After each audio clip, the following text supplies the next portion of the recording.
Welcome to the Revolve Recap weekly podcast, where we help the members of Revolve Church deepen their connection to God, His family, and His mission.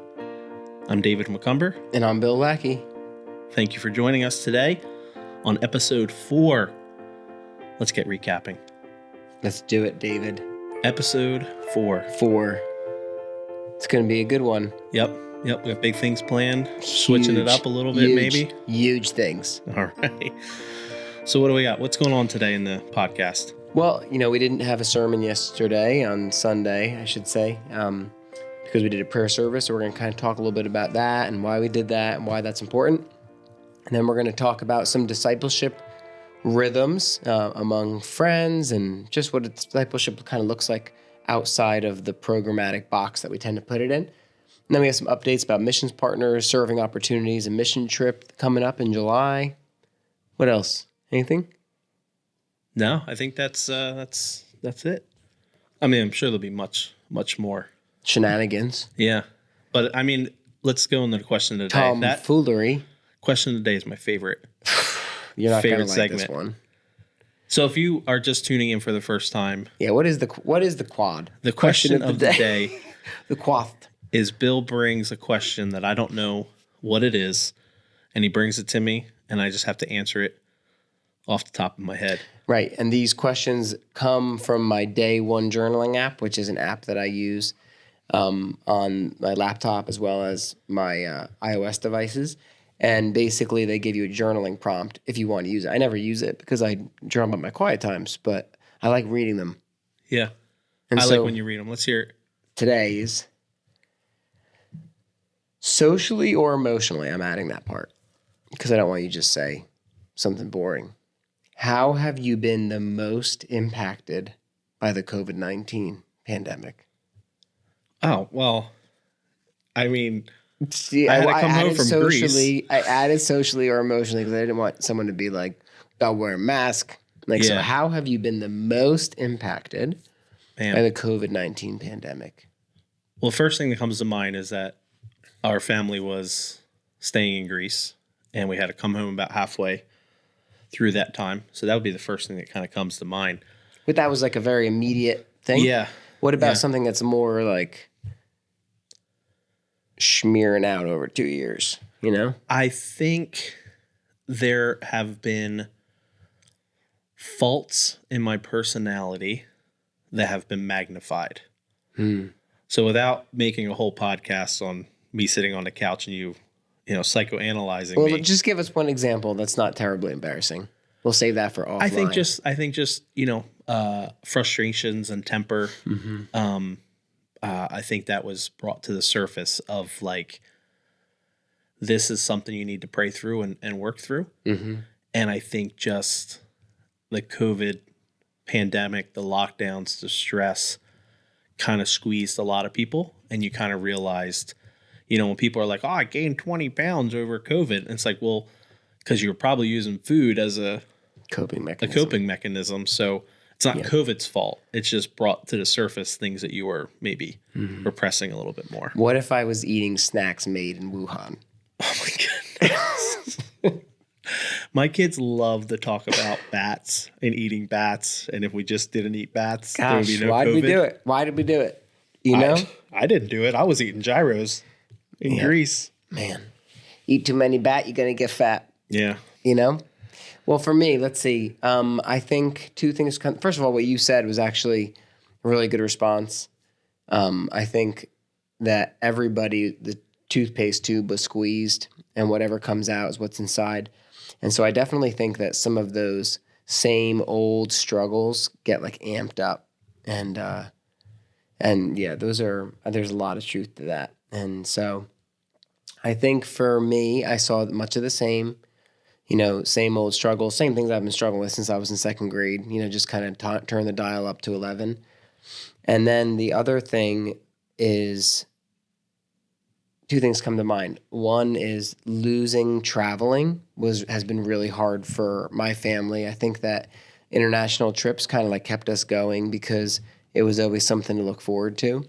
And not just something to look forward to, like, oh, this is going to be fun, but as in It like keeps you focused. Like when you know you're preparing for something, it keeps you focused. So it's like we know we're going to Southeast Asia, or we know we're going to Greece, or so you have this goal, this thing that you're working towards as a leader. Whereas often I feel like now it's kind of like, I guess this is the next 40 years. Yeah. You know, like Iceland's opened back up. We could go to Well, Iceland. I mean, I'm not just talking about traveling. I'm talking about like a missions traveling. Mm-hmm. But yeah, I agree with. I mean, yeah, that'd be fun to go to Iceland, but it's a little bit more difficult to answer what you're building towards. Like before the pandemic, we knew we were building towards Greece. We were going to try to send teams every 90 days, and then like some short trips. And now it's kind of like, well, I guess I just got to raise my kids until they graduate. Yeah. I think you have to keep, even after that, you're supposed to keep helping them a little bit. Oh, we'll see. You know, hopefully they'll get jobs and move out. Yeah. That's what I keep saying to Melissa. Yeah. It's the light at the end of the tunnel. Yeah. That's. And then the other thing that I was going to say is I think, and this is something I'm curious if anybody else observed this besides me, but I think because of the pandemic, like especially early on, it was like everybody's circle got a little smaller, you know, so maybe for the first couple months, you only hung out with your immediate family or your cousins or whatever it might be. And so I do feel like the pandemic almost like drew new lines of relationships, where it's like maybe you used to hang out with these 8 families, and now it's like you realize those 8 families really kind of separated into 3 groups. That I saw some of that happening naturally over the pandemic. And so that's one thing that I've observed. I don't know if you feel like you observed that. I think what I observed is that this question, I mean, I like the question of the day because This is too serious? it like starts the day off like, man, listen to the podcast, listen to David and Bill and their, yeah. Listen to the podcast. Now this is like this is deep. Do you want me to give you an easier one? Okay, question. No. This is a special day. We're doing 2 questions, 2 quads. Okay. Which activities make you lose track of time? Talking about COVID-19. We're already 5 minutes in and we're only supposed to be a 2-minute segment. Browsing Amazon. Oh gosh. I do like browsing Amazon. And my algorithm, it's like, what do you want, a sharpened shovel? Maybe I do. Yeah. I like to drive around on Google Maps. Oh, I can see you doing that. Yeah. I like the aerial view. You look for like hidden things? Like, oh man, there's a car in that pond. No, I just like the, just driving around. Recently I took the train tracks. Can't go anywhere, so now I got to drive around on Google Maps. The train tracks that are in Rio Grande, I just kept following them right up through New Jersey just to see where they went. So where do they go? I'm not telling you. Whatever. All right. Well, listen, guys, we're glad you're here with us. Welcome to the podcast. And we hope you enjoyed that banter, because I did. So we're going to move into our next segment, looking up. And what that is we look at God's word, maybe recap on the sermon, go a little deeper. But we connect to God, we connect to God's family, we connect to God's mission. So tell me about the sermon this week. There was no sermon. That's it. There's nothing to say. Okay. Next we'll just section. move right on. No, so we did a prayer service, prayer and worship service.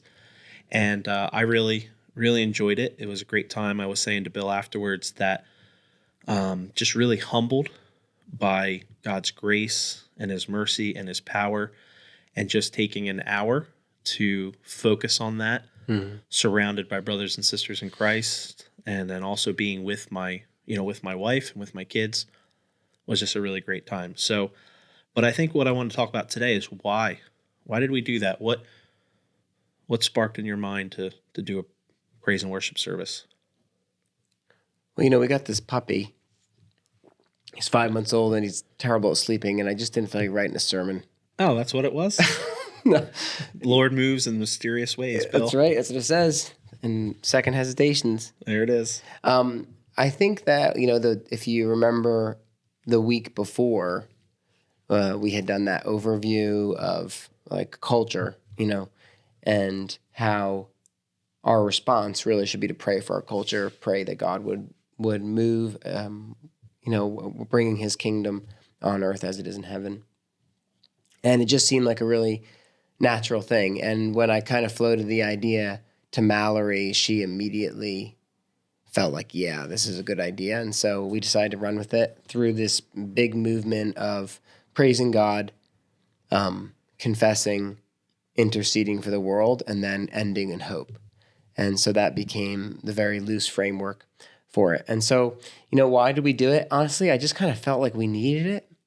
Yeah. And maybe that means I felt like I needed it, but I felt like, it was a heavy week the week before, and there's a lot of heavy things going on. And I agree. I was really moved out, especially all of the prayers were super moving. All 4 of them. And then just singing some of those songs were really powerful, really ministered to my heart, I felt like.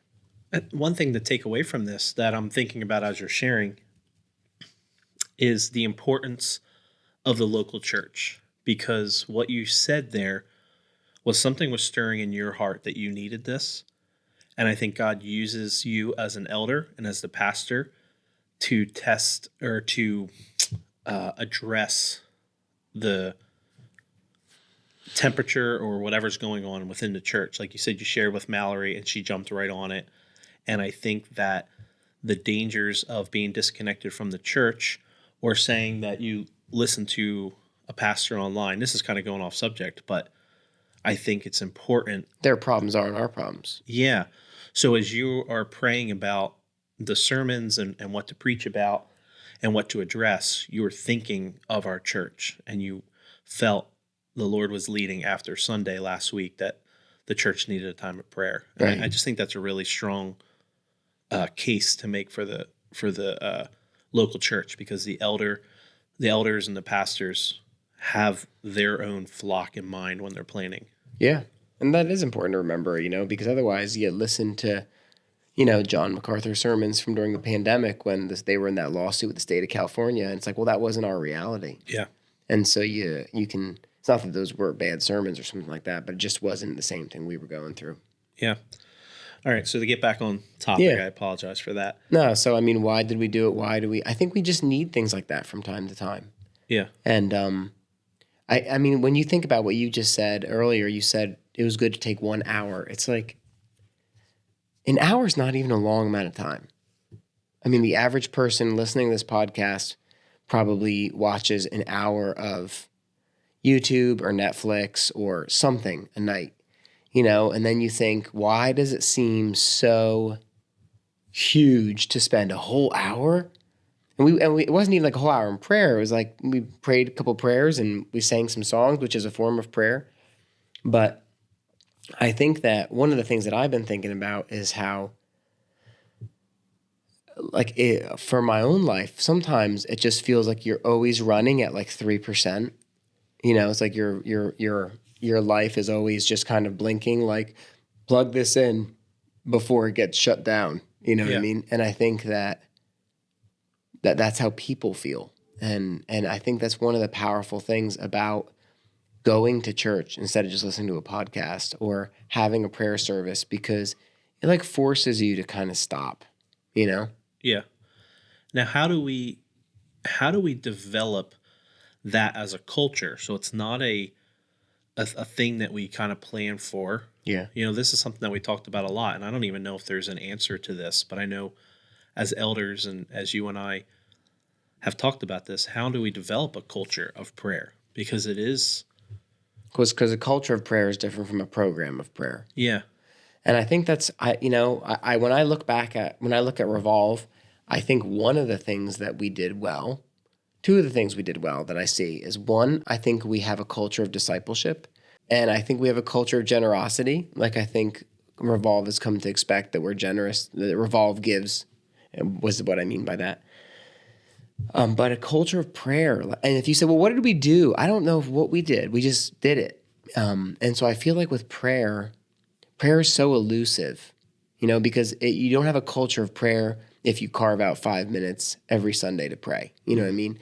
And I don't think it's a culture of prayer we have a Zoom prayer meeting. Well, yes, and that might go to help creating a culture of prayer. But having a Zoom meeting doesn't mean you have a culture of prayer. You know what I Yeah. mean? And I think back over the years, we've tried to Zoom prayer. We've tried to do like 21-day pushes. We've tried prayer services. We've been doing probably like between 4 and 6 of these prayer services a year now for the last 3 years at least, you know? And, you know, we have the prayer wheel as a tool, the circle, hour of prayer. In the hub, we talk about prayer calendar or like your list of 30 where you're praying over a different person each day and texting them to encourage them. And we probably almost no one remembers this, but we used to have potlucks in prayer, international potluck in prayer, where we would do once a month. We pick a region of the world like Asia, and we would make some kind of fun food from that area, and we'd bring it as like a potluck, and we'd eat dinner together, and then we'd spend a half hour praying for that region. And so I feel like we've tried a lot of things, Yeah. you know, but I wouldn't exactly say any of it really stuck to create a culture of prayer. I don't know. It's probably not the answer you were hoping for. No, and we still have, I mean, there still is the Zoom calls at 6 Yeah, a.m. yep. And, but there's only a couple people that get on that. And so, you know, the whole idea of these podcasts and what we're doing here is it's meant to be a conversation. Like, you know, it is just Bill and I, but we're all in this together. This is Revolve Church. Yeah. And so I think that is something good for us to just be thinking about is developing cultures of prayer within our discipleship groups. I know there's some discipleship groups and there's some people within the church that Love prayer. love prayer. And they are probably listening to this going, I have a great culture of prayer. And they're Or maybe you can help us out. Yeah. You know, if you feel like that's your calling, you know, don't hide it under a bushel. No.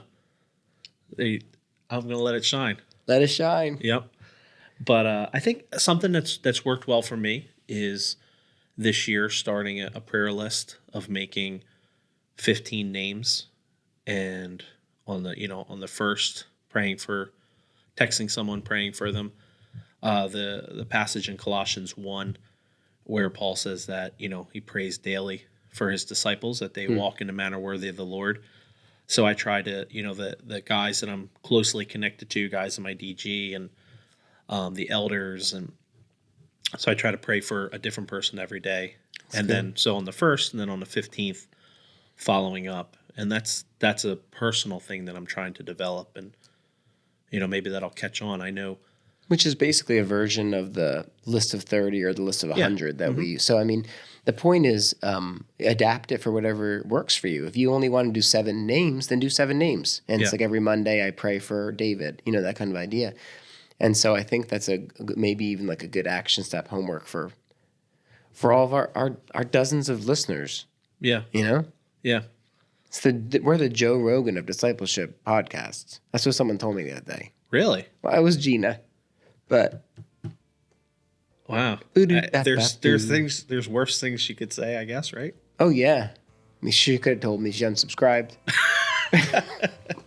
So, all right. Well, that was looking up segment. And Bill, what do you have? Oh, are yeah. you going to write a sermon this week? I am going to write a sermon this week. It's going to be, you should read Leviticus 21, 22. I think we're going to take 2 weeks to go through it. I'm going to do 2 weeks on these chapters, drawing the Old Testament, New Testament parallels with leadership. And so these next 2 weeks are going to be about leadership, where we'll look at, this is what the expectations were for leadership in the Old Covenant. This is the understanding of expectation now for leadership in the church.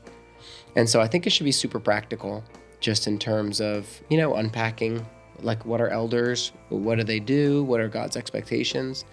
You know, are we going to talk about Korah's rebellion at all and getting sucked into the earth? And well, I mean, if we keep going into numbers, yeah, you know. But yeah, I think that's so. Leviticus 21, 22 would be a good place to start. And then if you're feeling really frosty, you know, you could start reading the pastoral epistles: 1 Timothy, 2 Timothy, Titus. Yeah. All right. Well, we're going to take a quick break, and we will be right back. And we are going to spend some time looking in of what it looks like to connect to God's family. So we'll be right back.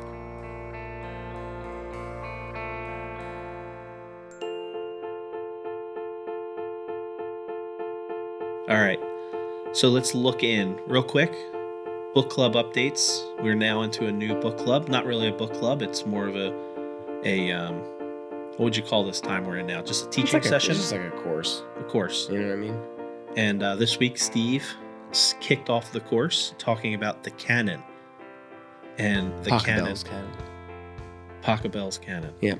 Canon cameras, Canon copiers. I feel like we made this joke a couple times already. I know, sorry. But it's all right.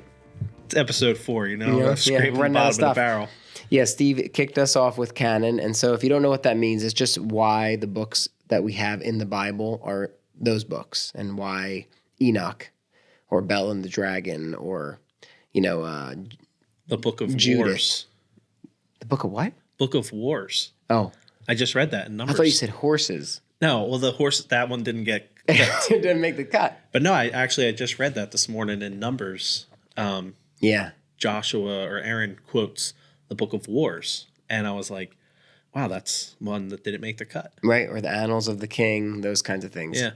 And so Steve did a really great job of just expressing how this isn't like the church sat around and, brainstormed what books should be included.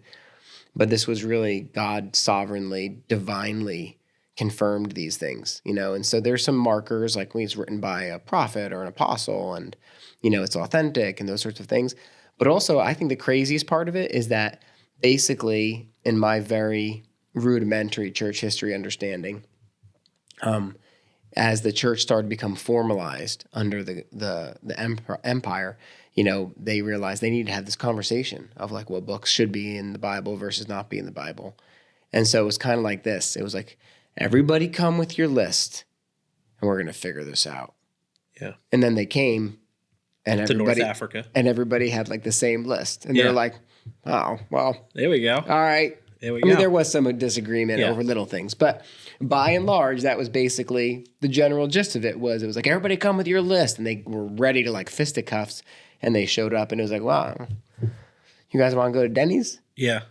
Because I guess we agree. Well, they're open 24 hours. Right. Some of them. And I want a lumberjack slam right now.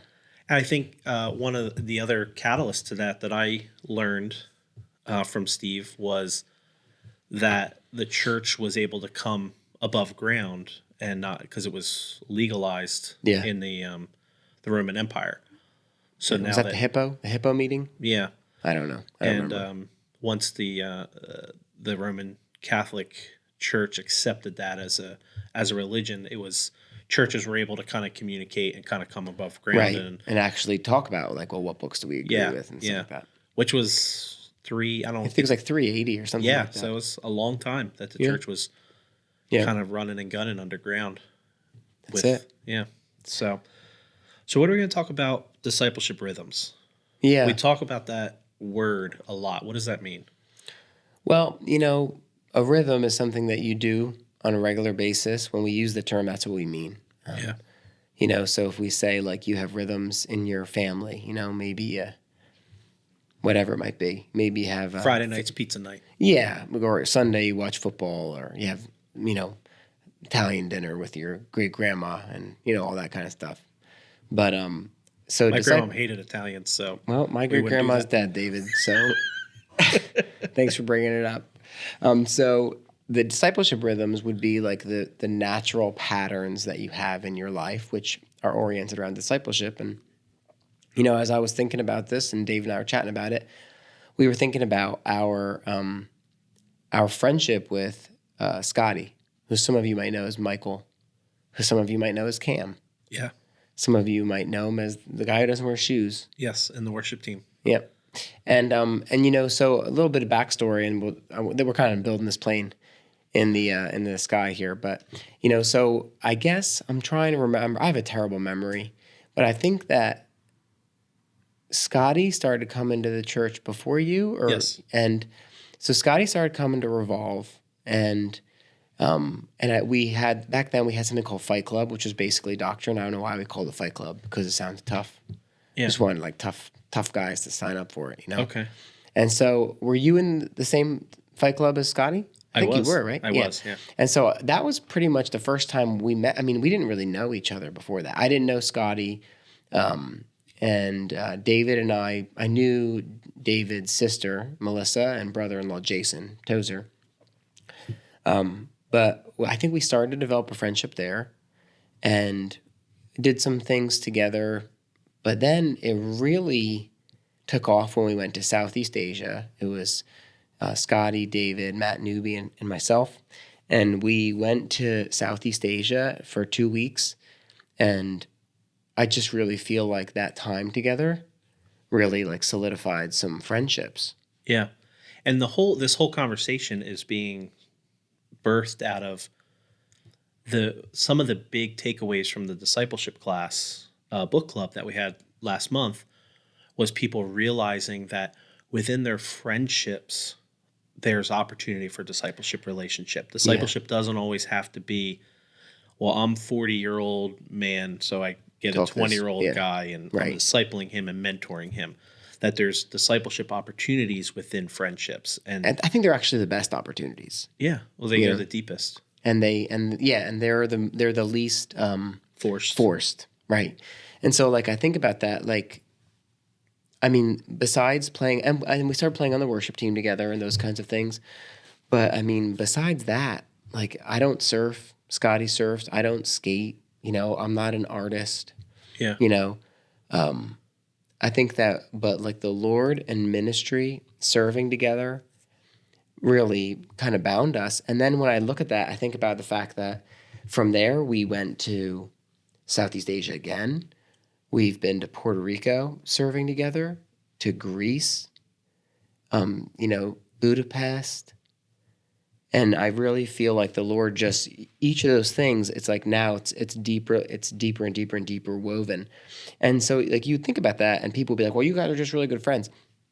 I see Scotty every other week for a couple hours. I mean, I basically only see Scotty at worship when he's on rotation. So because otherwise he's working on Sunday at the Coast Guard base. But we have an ongoing text conversation where we share all kinds of stuff. What are some of the things that we share?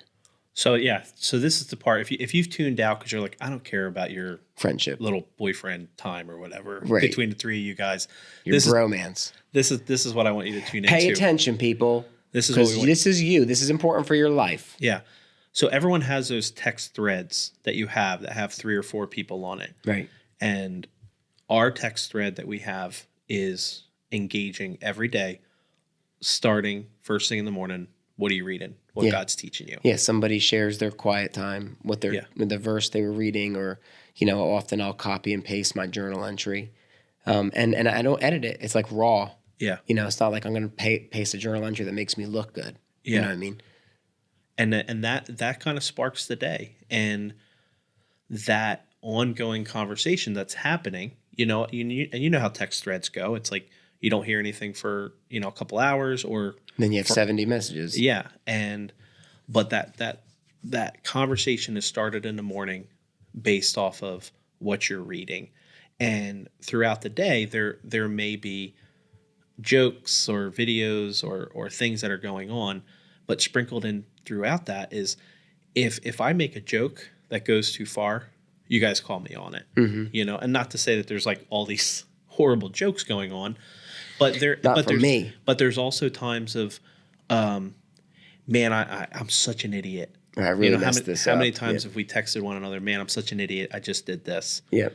And it's just it's natural accountability. It's not accountability like I have a checklist and David told me to see about that. It's much more. In other words, nobody needs to convince us to confess. It's almost like confession is therapeutic. When there's someone safe who you can come to and you can say, hey, I just got in a flipping huge fight with my wife, or my kids or whatever it might be. And people aren't just going to be like, oh, ball and chain, bro. But they're going to say, did you guys reconcile? Did you work through it? Yeah. And they actually are going to ask the right questions, which is what discipleship is built on. Yeah. So this happens a lot where these issues happen and, you'll ask me, hey, did you reconcile this? Or how's it going today? Yeah. And then it's also, Britt wasn't feeling well this weekend. You know, so we texted, how's she feeling? How can we be praying? And Scotty got sick. Yeah. And Scotty got sick. And so we wanted to communicate this with you guys. One of the things, the goal of this podcast is to be very conversation based and personal. I think people need to, I'm sorry to interrupt. I think people need to stop viewing discipleship as a program. And I know we say this all the time, but it's like you have friendships already. All you need to do is be intentional with them. And intentional doesn't mean weird. It doesn't mean that, you can't talk about camping or whatever it is. You know what I mean? It doesn't mean you can't do fun things together. Yeah. You can't go axe throwing or go to the beach. But the point is that our conversation, one of the things that I think is important in our discipleship relationship is that it can go in and out very quickly between laughing and then being serious and being gospel-centered and then being just casual. And I think sometimes when we make discipleship a program, it's like everything feels super artificial. It's like I'm sitting in a room with this guy, but like we really aren't friends, and there's this power distance between us where like I'm not actually going to tell this guy if I got drunk. You know what I mean? That kind of stuff. Or, and I think that when you find discipleship relationships, I almost wish that instead of thinking about things through discipleship groups, we just thought about things through discipleship relationships. Like, do you have discipleship relationships? Do you have people who are helping you follow Jesus? Are you asking me that? No, I'm saying because I would say speaking. yes. And I would say yes too. And I think because I have that with my wife, with the elders, with David and Scotty and others, and many others, including people who are in my discipleship group. Yeah. But I'm not reliant on my discipleship group primarily and solely to fill that. Yeah. You know what I mean? And so I would say to everybody listening, like find a couple people that you can be in the trenches with. Yeah. You know what I mean? And they might be from your group, they might not be from your group. You know what I mean? I mean, if you already have a text thread of friends of 3 or 4 just people start that are being texting intentional with it. Yeah, being more Share intentional. your quiet time in the morning. Ask how you can pray. And I'll tell you this, if no one responds, then it's not your group. Yeah. Like it's not where you're going to find that. And don't get frustrated. Like figure out who does reciprocate and then pour into that. Yeah. So I would just challenge you this week, start your text thread not with, oh man, the kids did this and it made me nuts as we were walking out the door to get to work this morning, with, well, first have a quiet time. Yeah. And then share, hey, this is what God put on my heart this morning. What do you guys think about it? And just a quick comment on that. All of us have mornings when it slips away. Yeah. Like this morning, I was like, oh, I'm going to sleep great because of daylight savings. My puppy woke up at 3:30 and then he just was wired. And so then I was like sitting up trying to go back to sleep. I didn't fall asleep again until 4:45. And then I was woken up at 5:55 by my mom who texted me. And thank goodness she did, because the elders meeting started in 5 minutes. Yeah. And so all of us have those meetings or those mornings when it's like your day just slips away. And it's really encouraging sometimes when God gives David daily bread.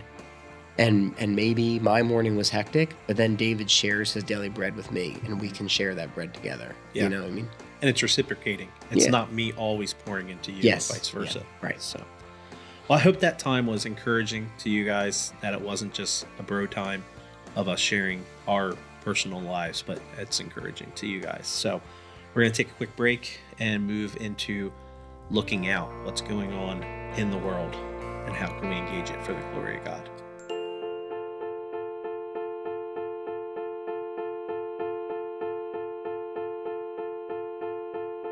Welcome back as we move into the last segment here, looking out. How do we connect to God's mission? So what do we have going on this week? We're going to talk about Ukraine, of course. Yeah, Ukraine, talk about the Vances, Southeast Asia. Yeah. And Michael in Germany, in Leipzig, Germany.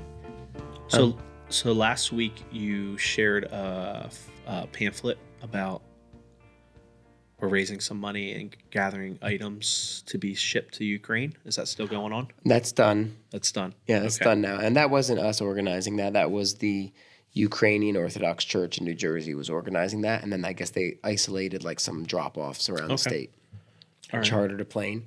So with Ukraine giving, though, some people have asked how they can give financially. And so Vladja Donat in Czech Republic, they have, I think they're housing right now like 20 refugees.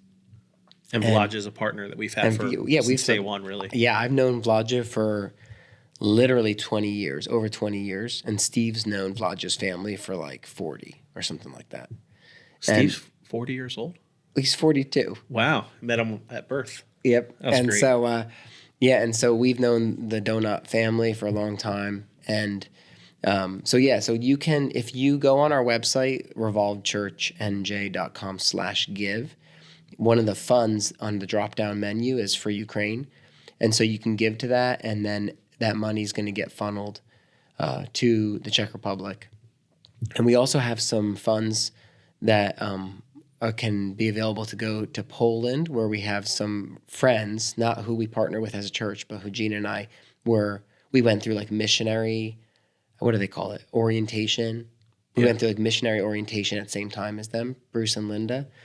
And they're in Poland. They're helping with refugees. They're a church that they're a part of. And then Michael in Germany, they said they're just starting to see some refugees come through, though he's not having direct work with them. So Vlada would receive those funds, but we also have like a pulse on what's going on in the other places. Yeah. So that's a great opportunity that we are able to give, organizations like Samaritan's Purse are, obviously great, and we support them, and they're gospel centered, but just to be able to kind of put a name to the face is something that I really enjoy. That Revolve, the missionaries we support are all people we have relationships with. Yeah, I think, and we've really prayed for that, and God's provided. So speaking of relationships, there's a chance to go to New York City with Christian Fancy Pants. Christian Vance Pants. Vance Pants. That's what we call them on our elder text thread. It was Christian Vance Pants because he loves those skinny jeans. I had a little jean emoji next to his name in my phone. It's still there. If I could wear jeans like that, I'd do it, but I can't. So Vance Pants. Oh, Vance Pants. What's he doing? What's going on in July? So Christian is starting to help with the seed weeks. If you don't know what a seed week is, think of it as seed sowing. And what that is they get a group of people. They teach them some basic tools like prayer walking. And then they get them prayed up. And then they go out. And they go out around Queens, New York, where there's over 120 nations represented. And they're praying for people, praying over the city, hopefully getting some opportunities to share their testimony or scripture or the gospel. And then if anybody responds and they're interested in learning more, they pass those contacts to Christian and his team, and then they can follow up with them. So basically, it's almost like you go as a missions team, a trip, and you're like a giant funnel. And so you're helping share the gospel, 1,000 times instead of them taking them, a ton of time to do this because you have a lot of people. So we've done this twice before. I brought a team a couple years ago. Then Christian brought a team the year after. Then the pandemic hit, and then the Vances moved up there because Christian was so impacted by the time, and Elena as well. And so anyway, it's a great opportunity, and it's probably the closest and easiest, cheapest domestic mission trip you could take. Going to New York City from July 11th to the 15th. Christian is going to be helping lead the training, so you're going to get to spend some time with him, and you can spend a day or spend a week going out and prayer walking and those sorts of things. And it's if that makes you uncomfortable, starting in New York City is the best place because you're never going to see those people again. Yeah. And so you don't have to feel like an idiot. It's really not as scary as you think it is, and they teach you everything you need to know. So I would strongly encourage anybody who's thinking about it to sign up on Sunday or shoot us a text or an email, let us know. We'll put your name on the list. And then Christian's going to do like a Zoom info where he talks people, lets them know what they need to know. And another thing to take away that we talked about earlier is serving together on trips like this. Oh, yeah. Really help bond friendships. Yep. So if you're in your DG or husband and wife or, a group of friends, you go on a missions trip and do something like this, it's really going to deepen that friendship. Again, it's like when I went with Nick Lasser and Mike Budd and Ryan Pittman and Matt Newby. And that was like a great experience of us, Hannah Faulkner, Elena, and it was just a great experience of us spending time together. And I feel like it deepened my friendship with all those people. Yeah. So last thing I want to talk about is, especially, talking about prayer, talking about missions, what's going on in Southeast Asia with our partners there. What can we share about that? Well, we can share everything except for the specific location. So why don't you? Okay. Well, can we use names? Yeah. Our partners in Southeast Asia, you guys know who they are. Yeah. They're not proud. That's for sure. See what I did there? Oh, you are. Little switchy switch. Oh, man, that and was cryptic. So, on the nose. yep. Woo. So our partners in Southeast Asia, they are going to be doing a prayer push during the time of Ramadan. And Ramadan is it's a time holiday. When holiday. Muslims dedicate a month to fasting, to seeking Allah, basically. So during that time is when they find people are most spiritually open to have conversations. So they see a lot of fruit in that time. So they have asked us as a church to partner with them in prayer. So we're going to have opportunities to have some prayer times, maybe do like a daily thing on Zoom or something like that. So we're still I think working they're going to make a prayer calendar. Yeah. I think. So that is a way that we can partner with our missionary partners and as well as develop a culture of prayer. So I'm looking forward to that. Yeah, I agree. I think that's a really nice thing. And I'm looking forward to that too. Well, should we do some action steps, Dave? Yeah, let's do some action steps. We're going to wind down here. First action step, what can they be reading this week to prep? Leviticus 21 and 22. Leviticus 21 and 22. And be thinking about a prayer list. Come up with, whatever works for you. 7 people. 8 people. 8 people. 10. Whatever. Come up with a prayer list. Start praying for people. It's as simple as sending a text and saying, hey, how can I pray for you today? And then praying. And then pray right away. Don't just be like, all right, I'll pray about that. Yeah, just send a voice text or text prayer or whatever. Yep, pray right then and there. And then another thing is when you're meeting with your friends and you're looking for opportunities, to build these missional relationships, is just do something missionally together. What could a group do or some people do to build these missional relationships? If you do a strict Discovery Bible study, every week you're supposed to ask, does anybody know someone who needs help? That this group could help. And I think if you just start asking that question with your group, do we know somebody? Does anybody know somebody who could use help? It's like somebody's going to have a neighbor who just had a baby or whose, mom is going through, cancer treatment or, that kind of stuff. And then you just, as a group, you say, instead of doing it on your own, which often people do anyway, as a group, you say, hey, let's figure this out. Yeah. You know what I mean? And in that way, by doing it as a group, it solidifies your friendship. It disciples one another. And it's more fun. Yeah. So those are your actionable steps this week. Boom, boom, boom. So up and out. Go out and do those things. Remember, this podcast is a resource for you at Revolve. It's not a replacement for conversation. We don't want you to just share this and say, hey, listen to my pastor's talk. But if you learn something from this and you can use it to disciple others, we encourage you to pass it on. Pass it on yourself, though. Don't just send a link. Make a phone call and say, this is what I learned. All right? Reach out and touch somebody. Yep. You know what I mean? So we are going to sign off for now. That one thing we're going to work on, I can't figure out how to land this plane. Every week I feel like it just kind of falters. You want me to land it? Take us out, Bill. I'll take us out.